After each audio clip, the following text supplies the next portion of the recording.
কোথায় যাচ্ছ, কোথায় চলে যাচ্ছ? তোমাদের একটা ভালো কথা বলি, তোমরা কি জানো এখন কি চালু হয়েছে? আরে ভাই, এখন তো বিয়ের সিজন চালু হয়েছে। জানো এই বিয়ের সিজনে কি হয়? এই বিয়ের সিজনে যেটা হয় সেটা হলো, এটা হলো কাকুদের সিজন আর পাড়ার নিব্বা নিব্বিদের সিজন।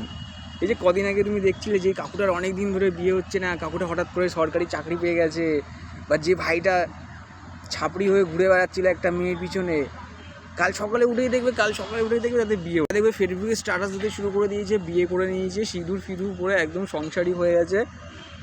বিয়ে সিজনে তো এটাই হয়, ওরা বিয়ে করে সংসার করতে শুরু করে দেয়, তারপরে কদিন পরে ছাড়াছাড়ি হয়ে যায়। আর মাঝখান থেকে যাদের বিয়ে করার দরকার, অ্যাকচুয়াল যারা বিয়ে করার দরকার ইয়াং ছেলেরা, তারা কিন্তু শুধু দেখতে থাকে, হাঁ করে দেখতে থাকে। এই কদিন আগে যে ঘুরে বেড়াচ্ছিল বাচ্চা ছেলেটা, সে বিয়ে করে নিয়ে বসে আছে। বুড়ো কাকুটা যার বিয়ে হচ্ছিল না, সে সরকারি চাকরি পেয়ে তার প্রেমিকাকে নিয়ে চলে গেছে, আর বেচারা প্রেমিক মদ খেয়ে ঘুরে বেড়াচ্ছে। এই বিয়ে সিজনে এরকমই হয়, তোমরা জানো না? এ বাবা, তোমার কারোর সাথে যদি এরকম হয়ে থাকে তাকে পাঠাও এই ভিডিওটা, আর যদি হয়ে থাকে তা কমেন্ট করে জানাও।